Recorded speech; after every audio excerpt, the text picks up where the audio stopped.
Hello, people of the internet. We are here to discuss my personal thoughts on this whole Deva curl damage debacle, and also to make a requested video for a loyal and valuable subscriber. So before we carry on, if there's anything that you would like me to do a video on, whether it's to do with hair or not hair, or Deva curl or not Deva curl, or really anything at all, feel more than free to drop it down below. There's a very great chance that I will do it. I'm taking requests, y'all. Now that this whole kind of Deva curl fiasco has come to light, there are a lot of people who follow the curly girl method, who are maybe thinking of following the curly girl method, who have a lot of questions and uncertainties now in regards to what sorts of products they should be using moving forward. So the first thing I'm going to do is tell you what this video is not about. This video is not about what the curly girl method is or how to do it. There's lots of great videos out there on how to get started on the curly girl method. I would still be more than happy to make a video for you. If you just prefer the way that I explain things, I'm happy to do that. So if you do not know what the curly girl method is at all, this is not the video for you. You're probably just going to be confused. So now that that's out of the way, I have a lot of thoughts. I'm going to really do my best to keep things boiled down, not rant too much, but rant just enough. I've got about 6 things I want to cover, so let's get into it. So I was skeptical about these products to begin with, but I kind of bought into the hype. Now, it was partly because I did get really great results from certain Deva curl products, and it was partly because so many people had such great things to say about them. And now for me, I'm a little bit more of like a DIY or a Dollarama queen, and so that's kind of where my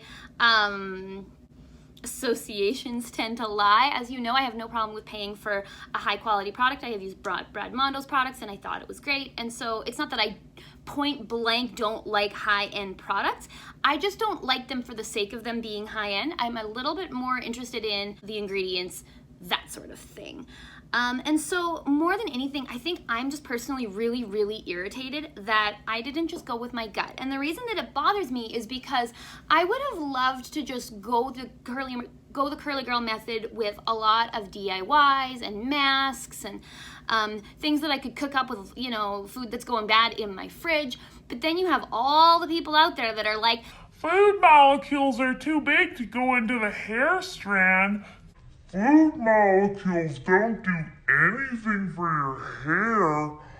Oil doesn't do anything for your hair. And even though I was getting really great results from all these DIYs, I still was a little bit nervous that maybe they were right. Maybe, you know, you do need to have these ingredients formulated and synthesized in a lab in order for them to be the correct, chemistry or the correct molecule for it to actually penetrate the hair strand and deliver results. And you know, you hear the horror stories about, oh, my hairdresser says that you can always tell when people use a lot of food in their hair and they can smell it and they can feel it. It just seems so gross, and so I don't want to be like running around with just like a big kitchen head, you know, smelling like your pantry. So the number one thing that I personally am the most irritated about is I would have been perfectly content to just do my own thing, make my little kitchen DIYs.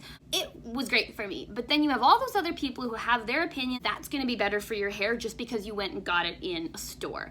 I've never personally felt that way, and so I'm kind of irritated with myself that I bought into that hype. The other kind of thing that you would hear a lot is that products from low-end stores like Dollarama or whatever, you know, they're not pure, tampered, they're expired, etc. I will agree that if you're using a $2 conditioner, like I tend to do, there is a chance that maybe what's in the bottle isn't what the bottle says. We all know that that has happened.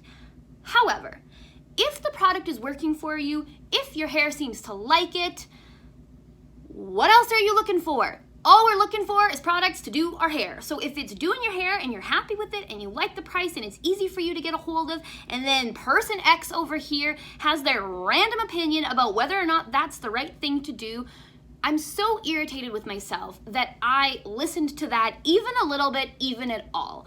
And so my advice to you is not to do what I'm doing. It's not to do what anybody else is doing, anybody online, anybody on Instagram, anybody, those are both online, whatever. Just do what you want to do. Do what works for you.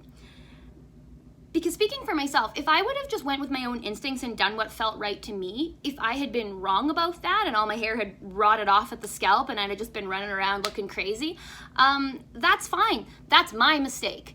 I'm okay with living with my mistakes and my misjudgments, but it irritates me a little that I didn't have enough faith in my own brain to listen to it. And then I bought into the hype, and then I bought into all this stuff that people was saying, and I thought that other people on the internet had better research than I did, or better brains, or better knowledge. I'm all for learning new things, but at the end of the day, you have to think for yourself, because if you don't, you got no one else to blame. And I wish it would have just been my idea to wreck my hair instead of somebody else's. So that's the thing that I'm annoyed with more than anything. So I don't want to go down a road of giving you a bunch of product recommendations that may or may not work for your hair. I am going to give you a couple product recommendations, don't worry, because a lot of people, would like some pointers. And so I'm gonna talk about some of the things that I have personally loved, some of the things that have done really great on my hair. I'm gonna talk about tips for how you can find product that works for your hair. There's going to be some information in here to help you, but more than anything, you really are going to have to make these decisions for yourself, because there's a million different factors that are going to play into whether or not something's going to work for you. So it's a bit of a journey that we're on together. The number 2 thing I wanted to talk about is one of my favorite quotes of all time, and I'm pretty sure it is Albert Einstein who said, "Everything in moderation, including moderation." So what that means in the context of the curly girl method is, you go into the forums, you go into the Facebook pages, and there are some people who are so hung up on doing everything right to the letter, exactly the way that Lorraine Massey describes that you do it in her book. And I'm all for following the rules by and large, but there are some products that I'm going to recommend in here that are not Curly Girl Method approved per se. And I might explain why I don't mind that they're not Curly Girl Method approved, but I think that just by and large, everything in moderation, including moderation. So what that means is probably nobody should be 100% co-washing all the time, okay? I personally only really put sulfates on my hair if I'm like stripping out color or anything like that. But if you have virgin natural hair and you aren't doing other stuff, I would still make sure that you're getting a sulfated wash in every once in a while, even if it's only a couple years, just to be safe. You just want to see, sometimes you read the ingredients and it looks like there's no unwater solubles, so there's no silicones, there's no waxes, and so you think the products are good, but maybe there's something a little iffy going in with the formulation. Maybe there's something a little iffy going on with the packaging. And so you cannot, if you give 100%, if you put 100% of your eggs in the co-washing basket, you run the risk of having hair that's not properly cleansed. And so just do yourself a favor and use a sulfate every once in a while. Clarify from time to time, maybe with a sulfate free. Figure out what works for you, but don't just go with one thing, because if you do, you're putting all of your eggs in that one basket. And this is a little bit connected to point number 1, actually, because for me, since I do love DIYs and I do love to get a really great deal on something great, I didn't necessarily rely on those things to give my hair what it would require. And so that was actually why I incorporated some of the Diva Curl products into my routine, because there were some decent sales around Black Friday. I'd had pretty good results with the products. I invested in a handful of them, and then because they were so expensive, I think I was just kind of convincing myself that I loved them even when they weren't working for me anymore.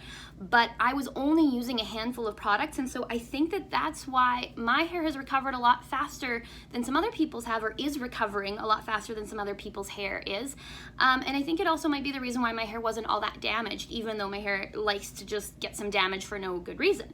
So hear me when I say that I am not saying that that anybody's damage is their fault, that they did anything wrong, that it's, that I'm blaming them or victim shaming. I don't want to be doing any of that. But what I do want to do is suggest that it seems to me as though most of the people who have had the extreme cases of damage are the people who are using 100% Diva Curl only products. And for me, I feel like that's just going too far. That's not enough moderation, okay? So we want to use the Curly Girl method in moderation. We want to use a certain type of product in in moderation. You want to use a certain ingredient in moderation. Everything in moderation, including moderation. that last part means sometimes you just break the rules altogether, you know, and because if you follow the rules too strictly, you run the risk of having it bite you in the behind. And I think that that's what a lot of us are experiencing right now. So what I have been doing all along, and what I will continue to do, is I will continue to treat my hair with a variety of DIYs, low-cost options, and more high-end salon-type products. And I'm happy to test those out on my channel and show you guys how they work for me. But at the same time, remember that my hair is not your hair. I don't live in the climate that you live in. We're all different, and you just learn what you can, okay? Now, number 3. This is the most important. Everything I'm gonna say is so important today. Every time I look, I'm like, ooh, what a good point. I'm so smart. Number 3. Read my lips. There is no substitution for time and self-love. I'm gonna say it one more time. There is no substitution for time and self-love. So what do I mean by that? I think that we tend to fall into the product trap the most when we're new to the curly girl method. And what I mean by that is before you start the curly girl method, there's a really good chance that you've been doing some kind of heat styling, or you've been doing something to control the way that your hair looks when you leave the house. That transition period takes a while. I've heard about 6 months to 18 months. Mine was pretty quick, 5 to 6 months. In that transition period, there is not going to be any miracle magical product for you. There just isn't. Because at the beginning of the method, your hair is damaged. It doesn't know its curl pattern. It's never, in some cases, it's never been allowed to just air dry on its own and left to its own devices. And so your hair doesn't know what it's doing, and you don't know what you're doing. And there is no product that you are gonna buy in a bottle that is going to be a substitution for just taking the time to learn and taking the time to let your hair heal. There are a couple things that you can do to speed that transition period along, but sometimes it's just gonna take as long as it's gonna take, and you just have to like wait for that damage to, you know, grow out. Sometimes you just gotta cut it off. My point is don't look for a product to be the magical solution. When it comes to your hair health, it's probably not gonna be that way. It's probably going to be, especially if you're new, probably gonna be more about time and self-love. Now, self-love, the other part of it is, again, if you're in that transition phase, or even if you're not, there are just gonna be times when you don't think your hair looks that great. I've had people tell me that my hair is hair goals, and I'm like, well, you know, but you don't see it in person, you don't see the back of it. Understand that 95% of those inspo pictures that you are looking at on Instagram or whatever social media platform, you know, that girl, she fluffed her roots, she might have flipped over, there was some root picking involved, she found the perfect angle to show off that favorite curl of the day. You best believe that those pictures that you're looking at, they are your inspiration. Those girls don't even look like that the minute she took the picture, okay? And we know that, but I'm just reminding you that you have to love yourself, okay? Because I'm trying really hard to break the habit of criticizing my own hair on this channel, because I've had people tell me that my hair is their hair goals. So it would be kind of shitty of me to be like, my hair's so ugly. And then there's people out there who just want to have their hair look like mine. That goes for you as well. I guarantee you that even if you're just in transition and you don't think your hair looks that good, there's gonna be somebody who's gonna think that your hair looks bomb, and they can't wait till their hair looks like your bad hair day. So have some self-love, understand that we are not our physical shells. And I know that it's, you know, there's a whole different complicated situation when you have to go to work, and we won't get into that at this moment. Because most of the world is staying home right now because of the coronavirus. Hello from the present. If you can't tell, this video was shot a couple weeks ago. Sorry about complaining about a hair care brand when the world is literally transforming before our very eyes, but it was expressed to me that there is interest in this content. But I will say that this is the perfect time to start the curly girl method. Why are you straightening your hair if you're not leaving the house? And even if you're gonna, you know, run to the grocery store and take all the proper precautions because you need, you know, something, who's going to be judging your hair in the middle of a global pandemic? So keep listening. I do have some product tips. Maybe do online shopping. That's probably safer, but now's the time. If you've been wanting to transition into natural, healthy hair that's curly, let's do it. In my opinion, when you first start the curly girl method, in addition to time and self-love, you also need to let go of control. Because if you've been heat styling your hair every day or every time you leave the house for the last little while, that means that you are used to having more or less ultimate control over how your hair looks, because you have been blasting it with heat tools or blasting it with stylers or blasting it with whatever you're blasting it with and kind of forcing it into a mold. And there's a reason why you don't want to do that anymore. Don't forget that reason. Maybe it's damage, maybe it's just wanting to embrace your natural. Maybe you're staying home due to a global pandemic and you're looking for a project. Whatever your reason is for wanting to do the curly girl method, you're gonna have to embrace the idea of releasing some control. Because when you decide to wear your hair naturally curly, you wash it, you style it while it's wet, and then however it dries, that's kind of what you got. There are little tips and tricks you can learn about like what you should do with your part, and there are some techniques that you can adopt, and there are some products that are gonna help you get your hair looking the way that you want it to look. But I mean that very loosely, okay? You are never going to have the level of control over your naturally curly hair that you have over your hair when you hit it with a hot tool. Those are just facts. Now, I do want to encourage you that when your hair does leave the transition phase, you will be able to predict where your curls are. If you watched my hair cutting video, watch it wherever the card is. It won't be on the bottom, I'm kidding. You'll know that if you've ever seen any of my hair cutting or my hair coloring videos, that my curls clump in about the same places reliably at this point. And so there is some predictability factor, but I don't think there's always gonna be those wild card days where, you know, Mercury's in retrograde and your hair is looking like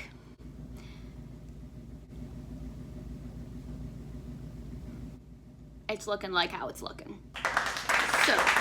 So I think a lot of people, when they first adopt the curly girl method and their hair isn't really cooperating and they no longer have the arsenal of techniques and tools and products that they're used to using to get their hair to cooperate, it's very tempted to try and go from your straightener to a specific type of gel. It doesn't work that way. You're not gonna get the same level of control. So when you first start out, you need to take time to let your hair heal. You need to take time to figure out what kinds of products you like. You need to exercise some self-love and accept that the way that your hair grows naturally out of your scalp is beautiful and great and frizzy and obnoxious and crazy and unpredictable. And I love it, you know? That's part of the curly hair appeal to me, is the fact that it's kind of wild and it's kind of unpredictable and it's doing what it wants to do.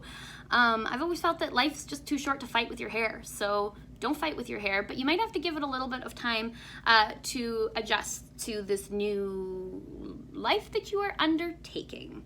But don't be going out and buying some crap because you want that to be the substitution for that transition period. There's no substitution for a transition period. You just have to wait it out. There is also no substitution, like I touched on, for trial and error. You can watch me try a product online and you're gonna get a little bit of an idea of how thick it is, what kind of hold it has, if there's any slip. You know, I can describe the scent, I can describe the texture, I can describe what it's doing on my hair, I can show you what it looks like when I use it. You can kind of pick up on all kinds of little tools, but at the same time understand that my hair is not your hair.